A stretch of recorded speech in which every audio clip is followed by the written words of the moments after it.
taught is basically a lie, and you can't relate to 99% of the world because they're just.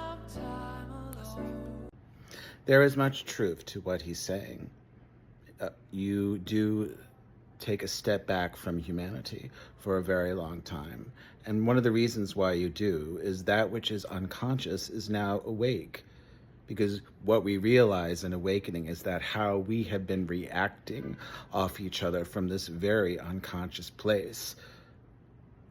I unconsciously say something maybe on a foundation of unresolved crap, and another person is reacting probably from another unresolved foundation of crap that is also unconscious, but then that awakening occurs and we're no longer responding that way. That is part of the reason why we are not relating to this level of humanity. But I want to make it very clear. Though we have awakened, we are still part of humanity. We are still part of the collective of humanity. We are part of the consciousness humanity. And here's the thing in which they don't tell you.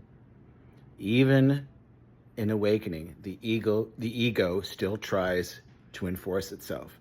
The only difference is that the ego sees the awakening. It doesn't like it.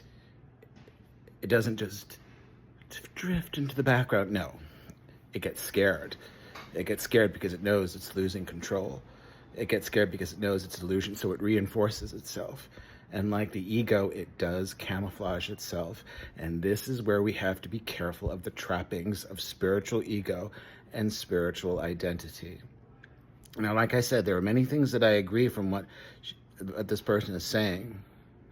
But in terms of understanding humanity, we have to understand what that means at its core. We're not reacting unconsciously anymore. So what does that mean when we are an awoken human being?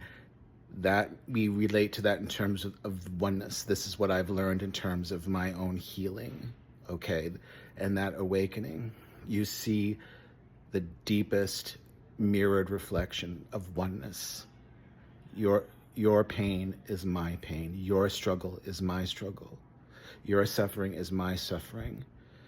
There is the mirror of oneness, and then there is the mirror of humanity. It's on different dimensions, but all of that oneness radiates through it.